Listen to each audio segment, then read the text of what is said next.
할렐루야. 저는 오늘 주님의 눈으로 보는 교회 이야기, 그런 제목으로 여러분과 함께 말씀을 나눕니다. 주님의 눈으로 보는 교회 이야기. 우리가 세상을 바라볼 때 어떤 눈으로, 누구의 눈으로 바라보느냐에 따라서 세상은 전혀 다르게 보일 겁니다. 아마 최근에 이 지구온난화나 환경 문제가 심각해지면서 환경운동가의 눈으로 세상을 바라보면 인간의 어떤 이 무분별한 개발, 그 다음에 또 여러 가지 기술의 발전이 지금 환경을 파괴하고 있고 지구의 온도를 끌어올려서 결국엔 인간이 불행해질 거라고 환경운동가들은 그렇게 바라보고 있어요. 그런데 개발자들의 눈은 어떤 거냐 하면 도로를 만들고 편의시설을 만들고 관광시설을 만들고 많은 이런 시설들을 만들어야 인간이 편하게 다닐 수 있고 더 많은 어떤 편리시설을 누리고 더 경제적 이익도 많이 창출될 거라고 하는 그러한 시선으로 보고 있어요. 우리가 만약에 지금 교사들의 문제 때문에 크게 이슈가 되고 있는데 교권을 바라볼 때 교사들의 눈으로 교권을 바라보면 지금 교사들은 너무너무 힘들고 어렵습니다. 아이들을 지도한다는 것이 거의 제가 볼 때 어려워요. 그러나 아이들의 눈이나 부모들의 눈으로 바라보면 사실은 전혀 다른 시각으로 보죠. 정치인들의 이야기를 듣다 보면 똑같은 사건을 두고도 전혀 다른 해석을 하고 시각으로 바라보고 있는 것들을 수없이 듣고 있습니다. 회사를 가게 되면은 사측의 입장이나 또는 노사 측의 입장, 회사 측의 입장이 너무나 다른 시각이에요. 세상 이런 다 모든 게 그런 것 같아요. 어느 한 편을 들어서 이야기하기가 상당히 어려운 부분이 존재하죠. 그러면 교회에 대한 이야기는 어떨까요? 저는 오늘 교회를 바라보는 눈에 대해서 이야기하고 싶은데, 오늘 요한계시록은 주님이 교회를 어떻게 보고 계시는가, 교회에 대해서 많은 이야기를 할 수 있겠지만 저는 그런 건 의미가 없다고 봅니다. 교회에 대한 관점은 주님이 보시는 것이 그것만이 중요한 것이지, 어떤 목사님이 어떤 사람이 교회를 이야기한다 한들 그건 의미가 없는 거예요. 과연 주님이 우리 교회를 어떻게 보고 계시고 이 시대 교회를 어떻게 보시고 나를 어떻게 보고 있느냐는 이 한 가지만이 중요한 것입니다. 오늘 사도 요한은 밤모섬에서 계시록을 계시받을 때 주님을 만났어요. 근데 그 주님의 모습이 어떤 모습이었냐면 정말로 주님의 모습은 머리와 이 머리카락은 흰 양털같이 이고 눈은 불꽃 같은 눈이었어요. 그리고 그분의 입에서 나오는 목소리는 많은 물소리와 같다고 요한이 기록했습니다. 상상이 잘 안 돼요. 그러나 분명한 것은 주님이 그냥 대충 적당히 보시는 게 아니라 불꽃 같은 눈으로 보고 계세요. 불꽃 같은 눈으로 교회를. 그러면서 일곱 교회에 대한 주님이 주님의 보는 관점에서 주님이 교회를 어떻게 보고 계시는지를 일곱 교회에 대해서 이야기하셨는데, 이 교회에 대한 주님의 분석 또는 거기에 대한 평가, 거기에 대한 권면이 너무 디테일하고 너무 예리하셔서 정말 불꽃 같은 눈이어서 주님이 두리뭉실하게 이야기하시는 것이 하나도 없어요. 칭찬하실 것은 명확하게 칭찬하시지만 책망하실 것은 예리하게 책망하시는 이 주님의 모습을 일곱 교회를 통해서 우리는 볼 수 있어요. 오늘 그중에 라오디게아 교회, 제가 오늘 라오디게아 교회를 설교하는 이유는 어쩌면 오늘의 이 시대의 교회와 많이 닮아 있지 않나, 그래서 더 관심을 갖게 되고 또 하나님 앞에 회개하는 마음을 갖게 됩니다. 이 라오디게아 교회에 대한 이야기를 여러분께 전하면서 라오디게아라는 이 교회가 어떤 상황에 있는 교회인지를 먼저 좀 말씀을 드리면, 그 당시 소아시아 지역의 가장 중심 도시는 에베소였어요. 에베소는 가장 큰 도시이고 또 거기에 인접한 항구가 바로 에베소까지 와 있었기, 지금은 가면 항구는 없어요. 지형이 바뀌어갖고. 근데 그 당시에는 에베소 입구까지 항구가 있어가지고 정말 에베소는 큰 도시고, 바울이 이 에베소에서 3년 동안 집중 전도를 할 정도로 선교의 중심지였던 곳이 에베소예요. 그 다음에 소아시아 지역의 두 번째 큰 도시가 라오디게아예요. 라오디게아는 교통과 통상의 여건이 너무 좋아요. 제가 지도를 하나 보여드릴게요. 라오디게아 교회가 나오는 그 지도가 있는데 대충 여러분이 위치가 어디쯤인지를 한번 보시면 도움이 될 것 같습니다. 여기가 에베소가 있고요. 여기 바로 옆에 라오디게아가 있습니다. 라오디게아가. 근데 저 라오디게아를 가 보면 지금도 고고학적으로 발굴하고 있는데 도시 규모가 어마무지하게 커요. 엄청나게 큰 그 극장이 있고 목욕탕이 있고 공연장이 있고 시장이 있고 다 지금 발굴되고 있습니다. 엄청나게 큰 교회도 규모의 교회도 발굴이 되고 있고. 그런데 이곳에 뭐가 주목을 받냐 하면 은행이 있어요. 그 당시에 은행들이 있는데 지금으로 말하면 백만장자들이 여기다가 자기의 재산을 맡겨놓는 그것이 그 당시에도 있었던 거예요. 지금 강남 같은 곳이 라오디게아예요. 모든 편의시설이 다 갖춰져 있어요. 그리고 유명한 약 학교가 있어요. 그래서 이 약에 대해서 굉장히 많이 개발되어 있는 곳이에요. 부르기아의 분말이라고 불리는 이 안약, 안염제는 아주 유명해서 전국 각처에서 이 약을 구하기 위해서 라오디게아를 찾아오는 곳이었어요. 근데 이 라오디게아 지역에 교회를 세웠는데 누가 세웠냐면 에바브라라는 바울의 제자가 세웠어요. 이 에바브라는 누구냐? 골로새 교회를 설립한 설립자예요. 골로새 교회는 바울이 세운 게 아니라 에바브라는 바울의 제자가 세운 교회인데 이 골로새가 어디에 있냐면 여기 라오디게아 바로 옆에 있죠. 이 골로새에서 라오디게아 교회까지 거리가 7km 정도 돼요. 이 7km. 여기 교회를 세웠던 이 에바브라가 이 라오디게아에도 교회를 세웠어요. 그 당시에 큰 도시니까 강남 같은 곳이니까.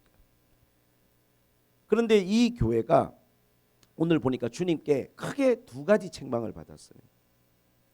이 교회는 그런데 마음이 아픈 게 책망밖에 없어요.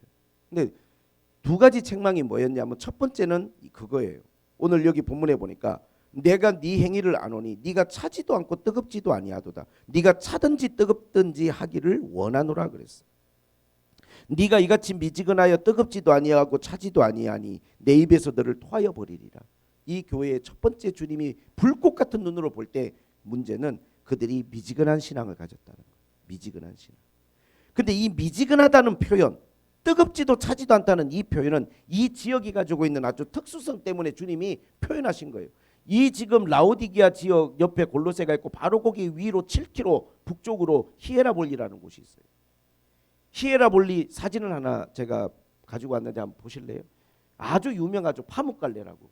가면은 뭐 터키 가면은 반드시 가는 여기는 온천이고 사진 명소죠. 여기가 뭐냐면 히에라볼리가 그 당시에 아주 유명한 온천이 나오는 곳이에요. 그래서 로마의 황제들조차도 이곳에 와가지고 쉬었다 가는 그러한 곳이에요. 그런데 이 히에라볼리에 나오는 이 온천이 막 뜨거워서 발 손 담그기도 어려울 정도로 뜨거운데 이 물을 갖다가 이 7km 밑에 있는 라오디게아에서 돌로 관을 만들어 가지고 이 물을 끌고 와요. 이 온천수를.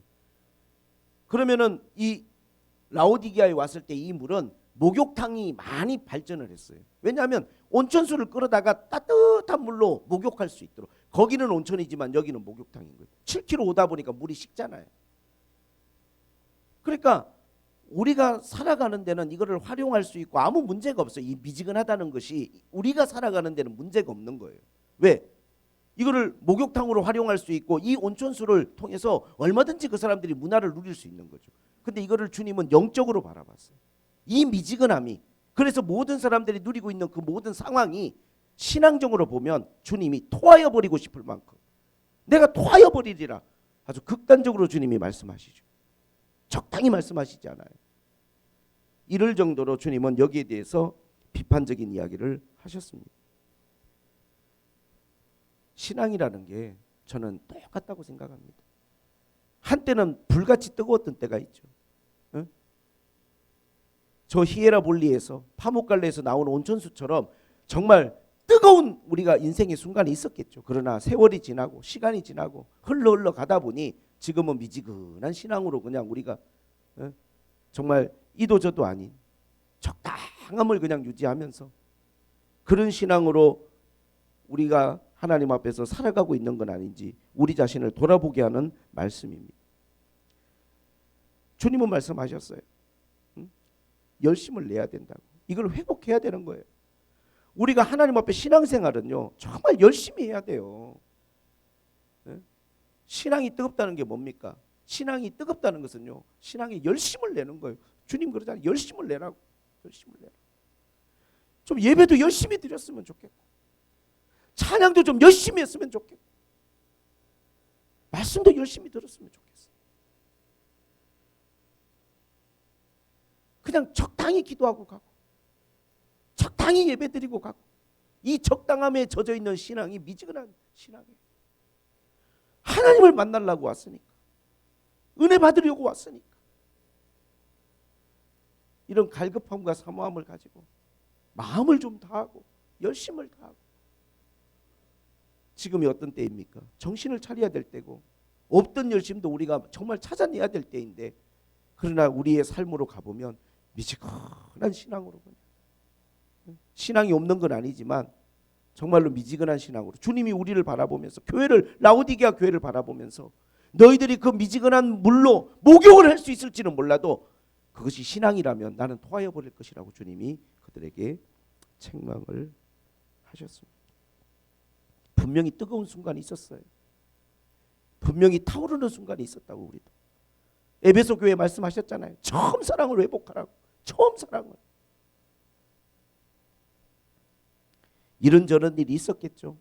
이 7km를 갔다가 흘러오는 과정 속에서 여러 가지 일들이 있었겠죠. 그러다 보니 물이 식을 수 있어요. 이거는 어떻게 보면 자연의 이치와 같은 거예요. 시간이 지나다 보면 식죠. 에? 사랑도 식을 수 있는 것이고 신앙도 식을 수 있어요. 그러나 그건요. 하나님 앞에 우리가 받아들이면 안 돼요. 열심을 내야 됩니다. 열심을. 두 번째 이들에 대한 주님의 책망은 오늘 17절에 나와 있죠. 내가 말하기를 나는 부자라 부유하여 부족한 것이 없다나 네 공고한 것과 가련한 것과 가난한 것과 눈먼 것과 벌거벗은 것을 알지 못하는도다. 이들이 자기의 상황을 알지 못하는 걸 주님이 책망하셨어요. 착각을 하고 있는 거예요. 착각을. 어떤 착각을? 나는 부자고 부유하여 부족한 것이 없다. 이건 정말 큰 착각이에요. 너무나 세상의 기준으로 세상의 눈으로 바라보니까 이만하면 살만하다. 이만하면 내가 그냥 진짜 부족한 게 없다. 할 만큼 했다. 이런 마음이 있는 건데 주님은 뭐라고 말씀하시냐면 주님의 눈으로 주님의 관점으로 보니까 네가 공고하고 가련하고 가난하고 눈멀고 벌거벗었다는 거예요. 주님이 바라보실 때 라오디게아 교회의 모습은요 완전히 노숙자보다도 심해요. 지금 눈 멀어 있고 벌거벗겨져 있고 정말 참혹하기 그지없는 모습인데 자기들은 스스로 이만하면 우리는 할 만큼 하고 있고 잘하고 있고 뭐 그렇게 하고 있다 생각하는 거예요. 괜찮다. 어떻게 이렇게 시각 차이가 클 수가 있습니까? 시각 차이. 정말 총체적 난국이 아닌가 생각됩니다. 라오디게아의 문제는. 왜? 자신의 상황을 위기의식을 전혀 가지고 있지 않아요. 주님을 심각하게 바라보고 계시는데 본인은 그냥 아무렇지도 않게 생각하고 있어요. 이만하면 잘하고 있고 이만하면 부족한 게 없다. 뭐가 부족한 게 없습니까? 주님의 눈으로 바라봤을 때 부유한 자들이 있어요. 세상의 눈으로 바라보면 별것 없어요. 근데 주님의 눈으로 바라봤을 때 면류관이 있고 엄청난 상급이 있고 하늘의 보화가 있고 수많은 천군 천사들과 믿음의 선배들이 박수칠 준비하고 있는 사람이 있다고요. 이 땅에서는 비록 초라하게 살았는지 몰라도 그러한 영광을 바라보고 그러한 우리가 명분을 가지고 신앙생활을 하는 거죠. 저 지난주에 장자의 명분에 대한 설교를 했잖아요. 왜 에서가 장자의 명분을 소홀히 여겼을까요? 명분이니까 그래. 명분이니까. 그게 명분이 아니고 눈에 보이는 실질적인 무엇이라면 소홀히 안 여겼겠죠. 명분이야. 장자의 명분. 그건 언제부터 효력이 발생하냐? 아버지가 죽을 때. 아버지가 죽으실 때가 돼야 자 이제 내 모든 거 장자에게 넘겨주겠다. 지금 당장은 명분에 지나지 않는 거예요. 근데 팥죽 한 그릇은 무엇입니까? 배고픈 나에게 지금 현실의 문제고 지금 당장 급한 문제잖아요. 이거는. 에서는요 명분보다는 현실에 충실한 사람이에요. 근데 야곱은 그렇지가 않아요. 명분이 중요한 거예요. 왜? 가만히 생각을 해보세요. 몇 시간 늦게 태어났는데 형이 장남이고 형이라고 불러야 되고 아버지가 언젠가 죽게 되면 형이 모든 걸 이어받을 거라는 게 야곱에게는 엄청난 스트레스예요. 에서는 명분 따위는 별로 안중에도 없고 가볍게 여기는데 야곱은 그렇지가 않은 거예요. 이 명분이 너무 부러워요. 이 명분이 너무 갖고 싶어요. 여기서 명함이 갈리는 겁니다. 우리가 하나님을 믿을 때 요한복음 1장에 하나님의 자녀가 되는 권세를 주셨다. 하나님의 자녀가 되는 권세를 받았어요. 우리가 물과 성령을 거듭났어요. 근데 명분이잖아. 명분. 그래서 막 통장에 돈이 꽂히고 하나님 자녀가 되고 나니까 막 여러분이 걸어가는 길에 꽃길이 깔리고 막 엄청난 일들이 벌어지는 게 아니잖아요. 언젠가 우리가 이 세상을 떠날 때 하나님이 우리에게 주신 그 하나님 자녀의 권세가 그때 나타나겠지만 이 땅을 살아가는 동안은 현실의 문제하고는 상관이 별로 없을 때가 많잖아요. 근데 우리 그 명분을 붙들고 지금 살아가는 거잖아요. 하나님 주신 이 자녀의 명분, 하나님 자녀의 명분, 믿음의 사람에게 주시는 이 구원의 명분을 이거를 우리가 귀하게 여기는 사람은 여기 목숨도 걸어버려요. 그냥. 죽음도 두려워하지 않습니다. 그런 사람들의 이야기가 성경에 나오잖아요. 불 속에도 들어가고 사자굴에도 들어가고 순교의 칼날 앞에서도 눈을 깜짝하지 않고 자기의 길을 걸어가잖아요. 왜? 구원의 명분을 지키고 하나님 자녀의 명분을 지키는 거예요.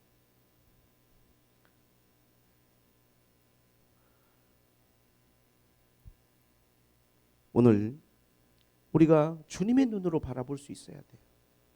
주님의 눈으로 나를 바라보면 어떻습니까? 여러분의 모습은 어때요? 우리가 한번 생각을 해봐야 됩니다.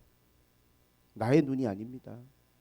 내 기준으로 보면요, 이런 평가가 나올 수 있어요. 그래도 나도 열심히 나름 하고 있고 잘하고 있고 이만하면 괜찮다 이렇게 생각해버리면 심각한 겁니다. 회개해야 됩니다. 하나님 앞에 열심을 내야 되고 하나님 앞에 나의 지금 영적 상황들을 정확하게 볼 수 있는 그런 주님의 눈을 우리가 가져야 됩니다.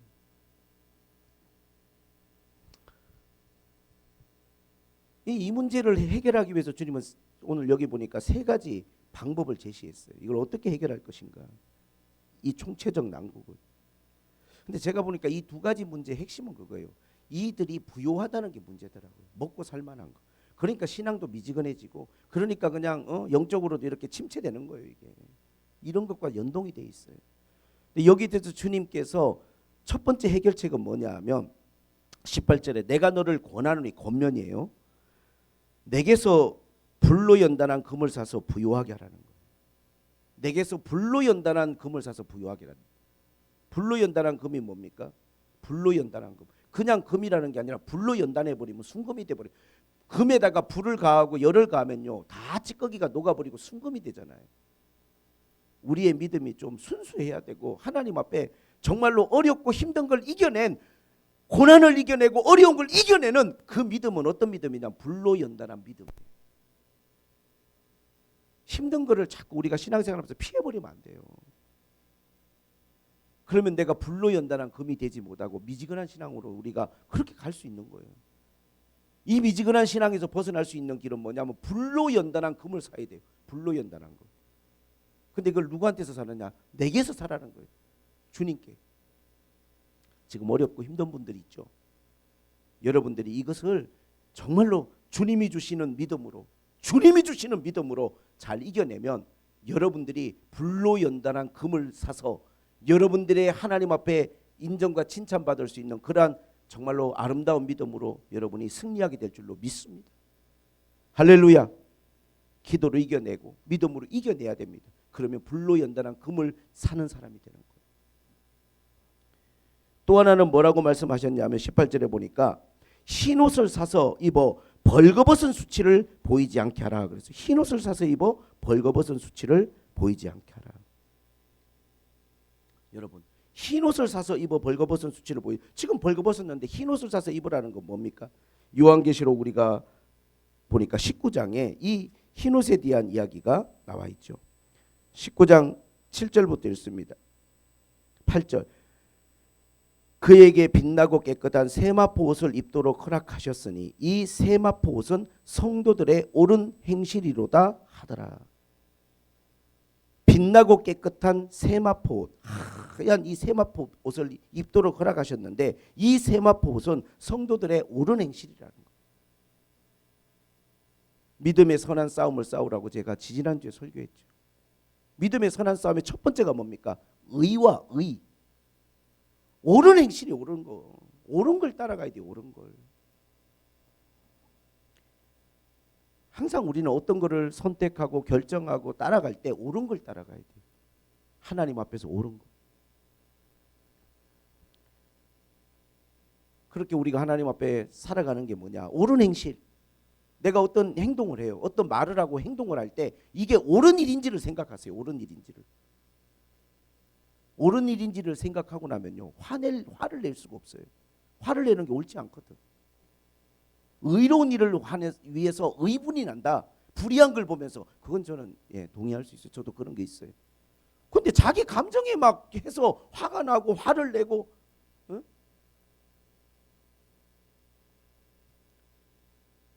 특히 가정이라는 공간 안에서는 저는 각별히 여러분에게 부탁을 드립니다. 가정은요.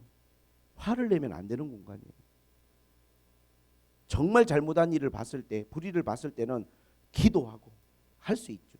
그럼에도 불구하고 마더와이즈 같은 거 공부하는 분들은 원칙이 있어요. 한 번 화를 내려면 10번 칭찬하고 한 번 화를 내라. 이런 원칙이 있다니까요. 그럴 정도로 화라고 하는 것이 상대방에게 주는 데미지가 강하단 말이에요. 화를 내는 사람은 난 뒤끝 없어. 나는 그런 마음 아니고 그냥 화를 낸 거야라고 할지 몰라도 받는 사람은 어마무지한 마상을 입어요. 그러니까 한 번 화를 내려면 10번 정도는 칭찬하고 이 사람이 충분히 상처받지 않도록 해준 다음에 이 잘못한 것을 이야기하라고 할 정도로 사람은 그게 중요하단 말이에요. 웬만하면은 화낼 일이 없어야 돼요. 왜? 옳은 일이 아니에요. 성경 말합니다. 너희가 다투고 화를 내서 이룰 수 있는 게 아무것도 없다고 주님 말씀하셨어요. 그렇게 해서 이루어지지가 않아요. 어떤 것도. 옳지 않아. 웬만하면 가정 안에서 또 우리 교회 안에서 다툼이 없어야 되고 원망이 없어야 돼요. 원망은요, 이 죄의 완전히 이거는 결과예요. 원망을 하나님 얼마나 싫어하지. 불뱀을 보내버리잖아요. 원망 자꾸 하면요 불뱀 들어옵니다. 원망이 많아지면요 하나님이 그걸 지켜보고 있지 않아요. 옳지 않으니까 옳지 않으니까. 받은 은혜가 얼마나 많은데 왜 원망을 합니까? 그러니까 우리가 흰 옷을 사서 입어 벌거벗은 것을 면하게 하라는 것은 옳은 행실을 좀 하라. 옳은 행실을. 하루를 살아가고 일주일을 살아가면서 옳은 마음을 가지고 선한 마음을 가지고 옳은 일을 하라는 거예요. 내가 어떤 걸 했을 때 정말 주님도 칭찬하시고 나도 내 스스로 칭찬해 줄 만한 그런 일을 하세요. 잘했다 이렇게 말할 수 있는 일. 근데 우리는 하루를 살다 보면 옳지 않은 일을 할 때가 너무 많아요. 내가 한 행동이지만 부끄럽기도 하고 한심하기도 하고 그런 행동들을 하고 살면 안 된다는 거예요.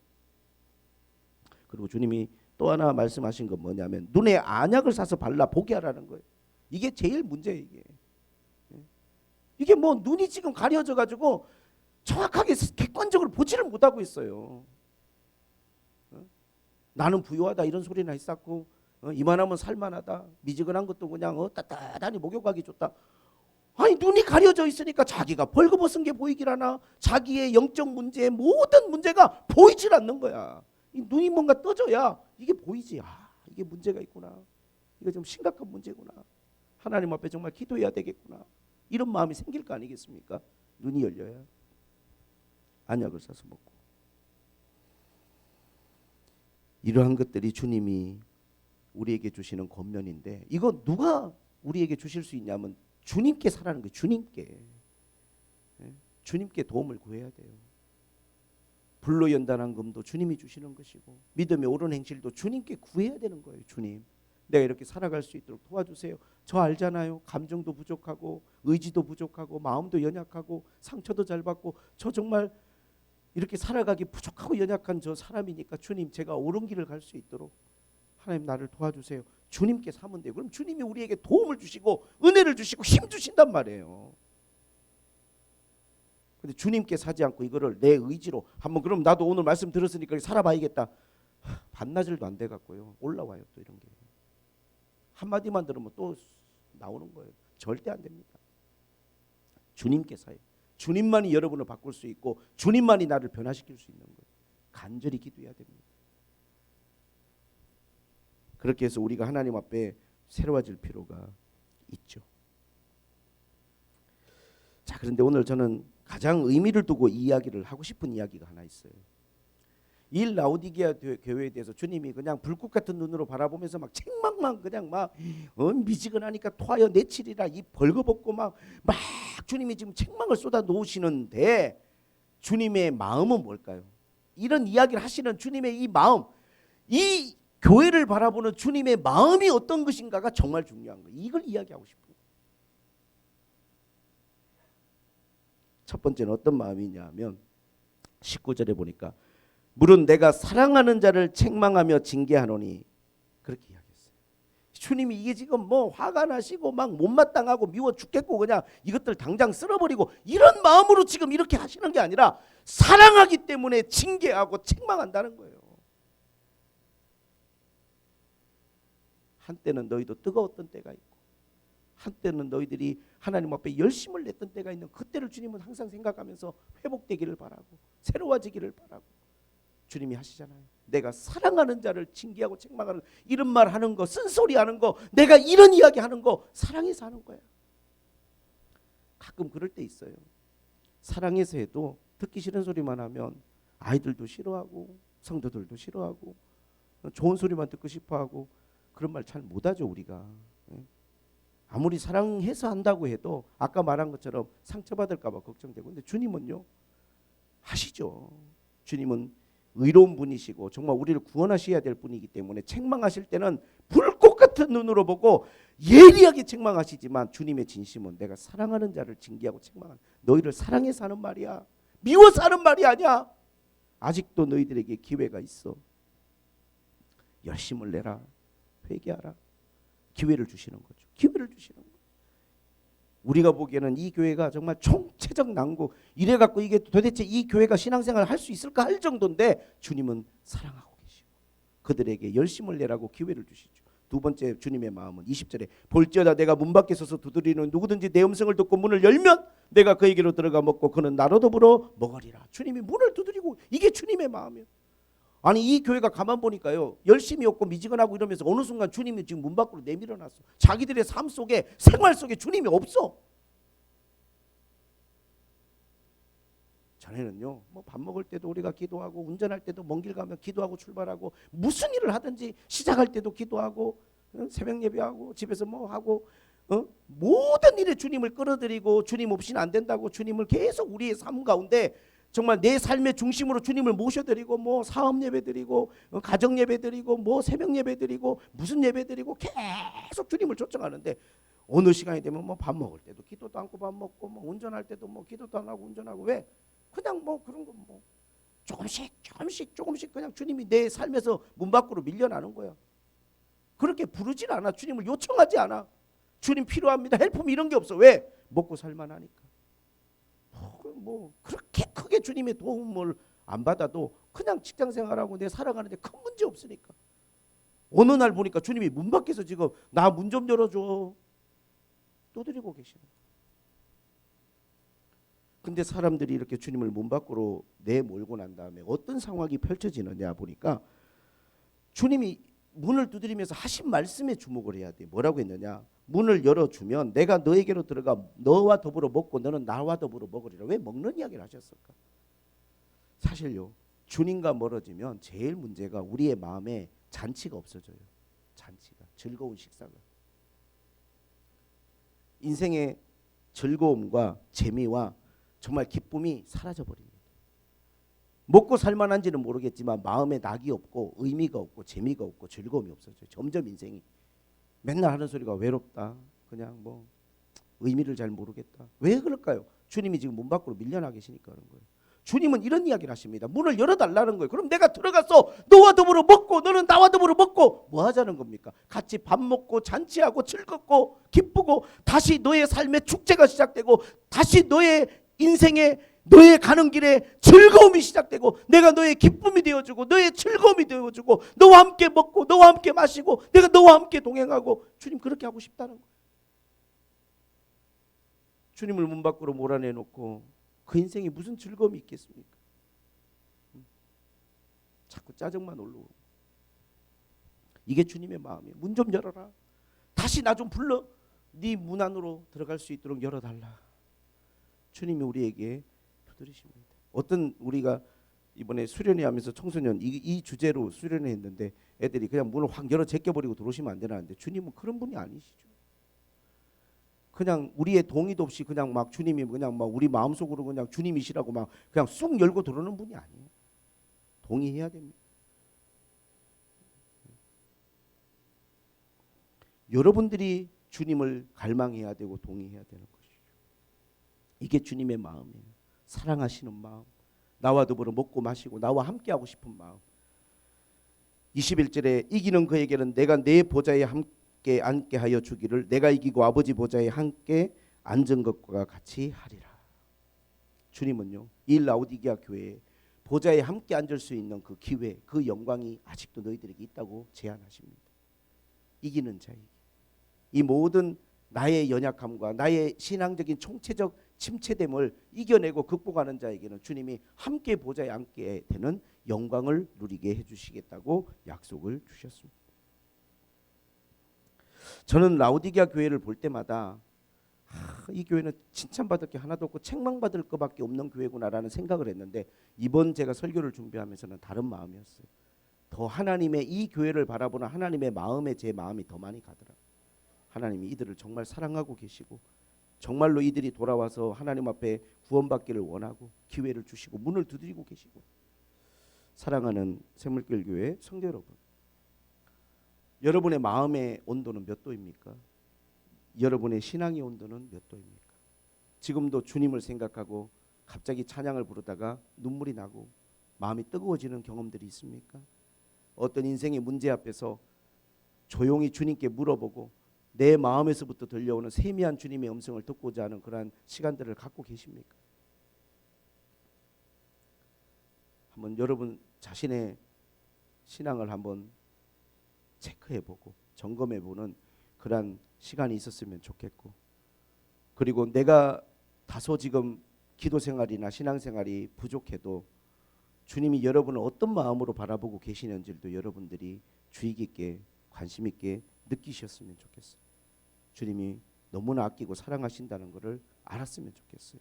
그 마음이 여러분에게 전달되기를 진심으로 바라는 마음으로 제가 오늘 말씀을 준비를 한 것입니다. 물론 잘하는 사람, 열심히 하는 교회, 빌라델비아 교회 막 칭찬 엄청나게 받았죠. 그러나 책망밖에 받을 거 없는 교회라도 주님은 너무 사랑하시는 거예요. 저는 이런 마음이 부모의 마음이고 아버지의 마음이 아닌가. 내 자식들이 공부도 잘하고 말도 잘 듣고 하는 것마다 잘하면 칭찬할 것밖에 없고 너무 이쁘지만, 내 자식이 자꾸 뒤처지고 뭔가 이렇게 말도 안 따라주고, 그래서 그 자식이 너무 때문에 속상하고 마음 아프고 때로는 사랑하기 때문에 징계도 하지만 책망도 하지만 마음은 무엇입니까? 이 마음이잖아요. 이 마음. 잘 되기를 바라고 다시 회복되기를 바라고 영광의 자리에 같이 있기를 바라는 그 마음이 부모의 마음이고, 어떤 부모도 제대로 된 부모라면 자식을 내치는 부모가 없는 것처럼 하나님은 오늘 이 라오디게아 교회를 얼마나 사랑하고 계시는지를 저는 느꼈습니다. 여러분들이 오늘 이 말씀 가운데 나를 한번 돌아보고 내 신앙을 점검하는 귀한 시간이 되시기를 주님의 이름으로 축복합니다. 하나님 아버지 감사합니다.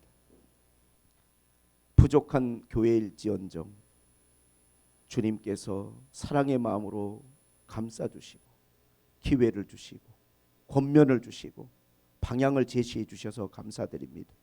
오늘 이 말씀이 나에게 주시는, 우리 교회에 주시는, 내 가정에 주시는 말씀이 되기를 원하고 열심을 낼 수 있는 또 하나님 새로운 시작의 말씀이 되기를 원합니다. 은혜를 베풀어 주시고 성령이 우리의 마음에 역사하여 주시옵소서. 예수님의 이름으로 기도하옵나이다. 아멘.